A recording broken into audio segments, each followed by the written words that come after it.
Hello, David Hood here, the Dallas SEO Geek, and this video is about getting the most out of SEO in 2016.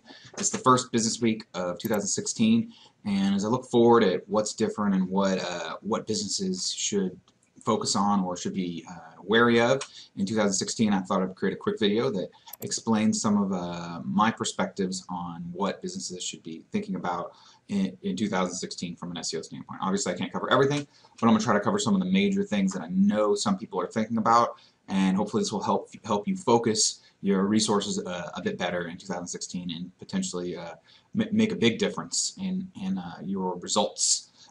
So, social media. This is a big thing that people talk about, and I know that a lot of businesses waste a lot of resources. They'll hire full-time social media people, or they'll pay a company $1,000 or $2,000 a month to do social media, and they'll get nothing from it. And that happens a lot. Now, that doesn't always happen. You can get business from social media. It depends on your market. Some markets are much better for social media than other, and some markets are specific to specific types of social media. Like Pinterest is very female-oriented and very visual-oriented. So if let's say you sold fashionable boots, I don't know, just then that's for women, and then Pinterest would be good. But if you sell electronic parts, maybe Pinterest isn't quite the best for you, right? But furthermore, it's just a huge time sink, and I really hate to see people waste resources. I don't like resources. On the other side, it can actually benefit you with SEO when you put the pieces together right. And this is what I help all my customers do. If they invest in social media, if you have a plan to have someone on your team or hire someone to do social media, whatever, even if it's just 5 hours a week, I can help you make that 5 hours a week go much further in terms of how much it benefits SEO. And I mean, you'd be surprised at how wasteful it can be, how you can have someone, they could work full-time for 6 months on social media and you get nothing, not just from an engagement standpoint with real customers, but from an SEO standpoint, that there were just some simple things that could have made a big difference. A great thing is it can actually engage real customers, and this is helpful for SEO.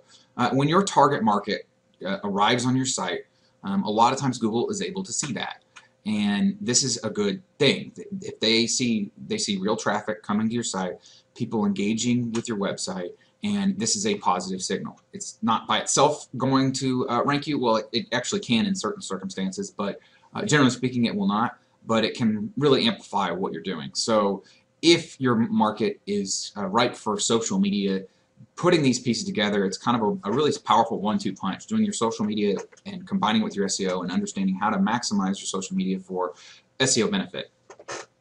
Another piece of the puzzle, this doesn't apply to everybody, so I'm going to be real quick about localized SEO. So this is like the maps SEO. If I search Dallas electrician, you can see these maps. It's become more prominent lately. These are ads, so this is actually first in the organic.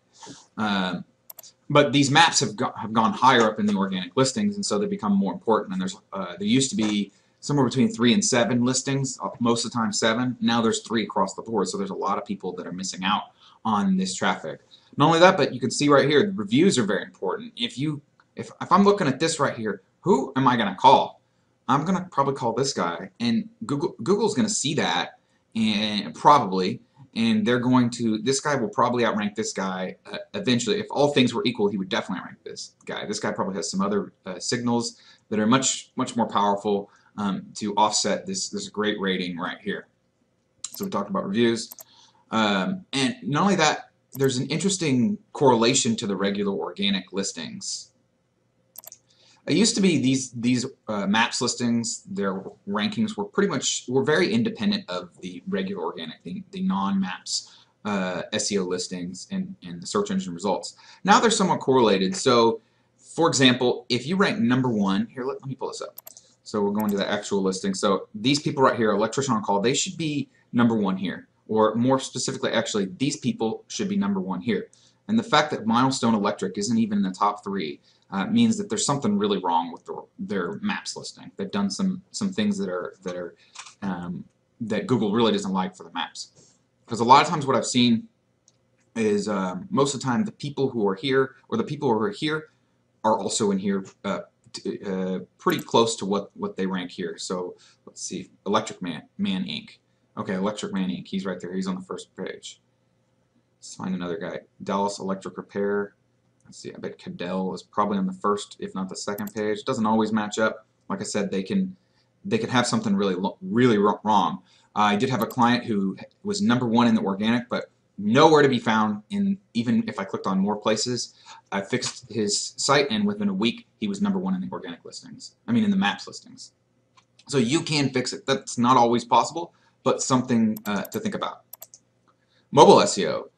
You can actually go to Google and type in Google Mobile Friendly Test, and it'll take you to a page that looks like this. You put in your URL and it'll tell you. Now this doesn't guarantee that your site is officially going to be mobile friendly, because Google can track the traffic, and they can see if mobile people are essentially bouncing off your site and not responding very well to it. Then that's, even this automatic test isn't gonna necessarily save you. But it's not necessarily critical unless you get a lot of traffic, a lot of mobile traffic, right? In fact, if most of your searches, or if your target market uses desktop computers, which that's been the case sometimes, it's like someone, you think about your target market, are they sitting in an office and typing on a computer? If that's the case, then mobile still might be important. We'd have to check your traffic, but it's unlikely to be as important, because if you don't have a mobile-friendly site, that's really not going to directly affect your mobile rankings. Your rankings, when someone's searching on a smartphone. However, if a lot of your traffic, let's say 50% of your traffic, or let's say a plumber or a locksmith would be really important to have mobile, then you would definitely want to make sure that this is set up. The good news is that with WordPress, it's typically pretty easy to make a site mobile friendly. I don't think you should spend more than $2,000 setting that up. I can do this pretty quickly. This is not really how I make my money. I don't really want to it's not a core part of my business. I help my customers who do SEO with mobile. So if you think you need mobile, let me know.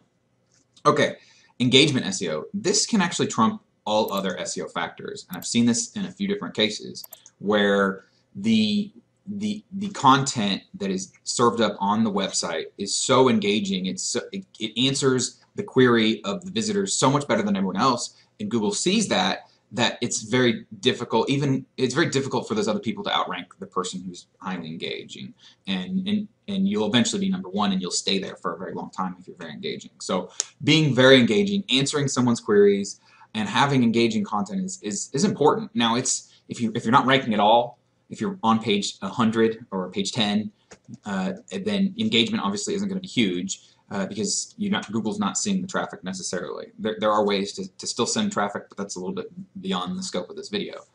Point is, having a website that people respond positively to is important, and Google definitely notices this. For example, they can see, like, let's say you're #1, and someone comes to your site, and most people immediately come back and go to #2, and then they don't even go back to the search results. So Google's going to think that #2 result answers the query, and eventually the #2 will outrank #1, no matter how much more powerful all the other metrics are, on page, off page, everything. Google ultimately wants to answer people's questions. So if they're finding their answers, then that's good. And how do they measure that? They measure that usually by time on site. I think that's probably the closest thing. And that's why videos are so great, because anytime someone comes to your site and they can click play, and they can just sit back and have the content come to them without having to do any work, the hard work of reading, then they're going to spend more time on your site. Okay, so videos are the best form of media for this. The good news is that videos are actually pretty easy to make. Not only that, but YouTube is great. It's very easy to use. You can shoot a video with your smartphone, and you can upload it to YouTube, and a YouTube channel in itself can rank, and it can also add a lot of power, and then you can very easily embed those videos on your site. So by having videos, people come to your site, they stay on there longer, more than likely, and as a result, Google sees your site as being more engaging. Okay. Another thing about engagement is having a call to action. When someone comes to your site, you want to tell them what to do. Studies have shown, shockingly, that when you tell someone what to do on your site, they're much more likely to do what you want them to do. This is a pretty low-hanging fruit. I'd say maybe 50-50. Some people do it, and some people just completely fail at this. And it's something real easy. Even if it's just call now, or contact us for a quote today, or get a free quote, anything that tells them what to do and tells them, hey, take this action. It's very important. That's call to action. So the other part is content creation, generally, and copywriting. Now, videos are content, images are content. You're probably going to have to create some text. It is possible you could just have videos and images and still rank. Having text does help. It's not critical. It depends on your market. Obviously, you know, if you're an artist and you're selling art, and then having an image focused site is not necessarily a bad thing. It might actually be a good thing because it could be more engaging. But you really have to think about answering the query of your visitors. What are your visitors really looking for, and how can you best answer that? And do that with videos. If you have to, do it with text, images, however you can do that. That's really what I would think would be your main focus. But the other part of this is that it's also copywriting. It's pretty hard, in my opinion, to outsource too much of the content creation, because you and your team are in your business every day. And if you hire someone to do their content, they're doing other people's content and other things probably, and so they're not in your business every day. They don't know necessarily how to talk to your customer. They don't know what your customer wants. You know, I feel like I'm pretty good at business, and I understand business, and I study all my customers, and I study their markets, and I study what they're trying to do. But even then, I can't assume that I know well enough to write their content. So personally, I stay away from creating other people's content. I have done it in the past. It doesn't come out as well, and it costs more than if the customer does it. So, but point is, you know, you really need to take a look at that. It doesn't have to be huge. You don't have to spend a ton of time on it. A lot of times you can just spend a couple days up front, and then that can be enough content for 6 to 12 months. Okay. So here's sort of the big question that a lot of people probably have now, or in the past, or in the future. Do I buy SEO services? Who do I buy from? Do I do it yourself? Do I do in-house? Well, one thing to consider is that SEO is a very deep rabbit hole. It's very complex. There is a ton of moving parts. I am very technical, very math and science oriented. I built my own computers as a kid, and I've been doing this full-time for almost 4 years now, and part-time 3 years before that, and I won't claim to know everything about SEO. I don't think anybody knows everything about SEO. I have some of the best mentors in the world, and I'm constantly studying it, and I'm constantly trying to learn more, and constantly testing, and constantly taking high-value trainings, and there's still more for me to learn. So to think, you know, some people think it's like trying to build a birdhouse in your backyard. You just, you know, you download a guide, you put the piece together, you follow the instructions in it, and you've got a birdhouse that's working. It's not that simple. First of all, it's a competitive market. It's a competitive industry in that there can only be one number one for a specific search phrase. So, you know, only one person gets to win for that search phrase. Good news is that there's lots and lots of search phrases, so you don't have to win for them all. You just have to win for a certain amount to drive the target traffic to your site. What I see with big company SEO plans, a lot of smaller companies try to replicate, and it's really not a good idea in my opinion. Even the big company SEO plans, I don't think it's a good plan. There are major inefficiencies, and typically what they do is all of their focus is really on content creation. They just try to create a bunch of content and create a bunch of blog posts, and there is some value in that. If you sit there and you create 5 blog posts a day with a lot of videos, and you go and you spend forever sharing it on social media, on tons of different platforms, that's going to help your SEO, probably, but it's not going to help it nearly as much as if you take those resources, a large amount of those resources, and you put them somewhere else. Okay, and that's what big companies, they just have big budgets. They just hire 5 people to create a bunch of content and spend a bunch of time on social media, and it can work, and it does build their authority, and that's fine. But you know, what's a dentist? You know, a dentist with 4 or 5 people in an office. No, they're just not going to have time for that. It's just not an efficient way to go about it. Or a plumber. What do you think a plumber's gonna? What do they have to write about content? You know, it's not really a great plan. Another thing to think about is SEO likely to be profitable. And that's one thing that, you know, if you contact me, submit a discovery form for a free analysis, I'll tell you this. I have told people, look, I just don't think SEO is going to provide a lot of value to your business, or it's the chance of it providing the kind of return that I like to see from my customers is very low. That doesn't mean that it can't make you money. It just means that there's probably other places to put your money.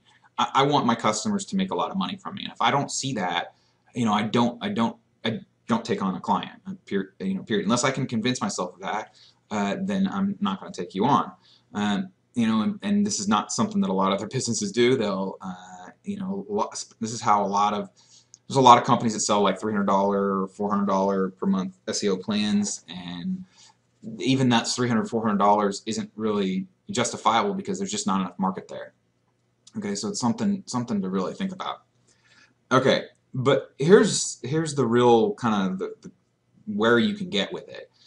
You can create a very valuable business asset. A website that generates organic traffic from Google is extremely valuable. A friend of a family has a business that they have 2 websites that make them $80 million a year. Now, obviously, this is not going to be every business, but and I know someone else who sold, they sold a website for well over $1 million. And it's just a regular website, and it was driving a lot of valuable traffic. And so this makes your business more valuable. I like to think of SEO as not, okay, I need traffic now. I need traffic now. I think of it more of, we're building an asset that's long term, going to be stable because I do safe SEO, and provide value to your business for years to come. Okay, and that's really what I try to look at. And that's another reason to go against like do-it-yourself in-house, because you don't know all the safety things you have to do. I can't teach you all the safety things that you need to do. There's too many little decisions. There's thousands of little decisions that have to be made. Okay, but the potential is there. If the market is there, if your market is valuable enough and they're searching in the right quantity for your products or services, then SEO can be extremely valuable. So if you have any more questions or you'd like for me to do a free analysis, feel free to contact me, DallasSEOGeek.com/discovery-form. If you just go to DallasSEOGeek.com, there's a button on the front of the page to get free analysis now that'll take you there. And a lot of times, there's a lot of people don't end up buying from me, but the analysis that I give them, I know that they still use it, and I have several cases of this where they still use it and they make money from it. So you could make money just from the free analysis. So feel free to contact me. Thank you for watching. Have a great day and have a happy new year. Bye.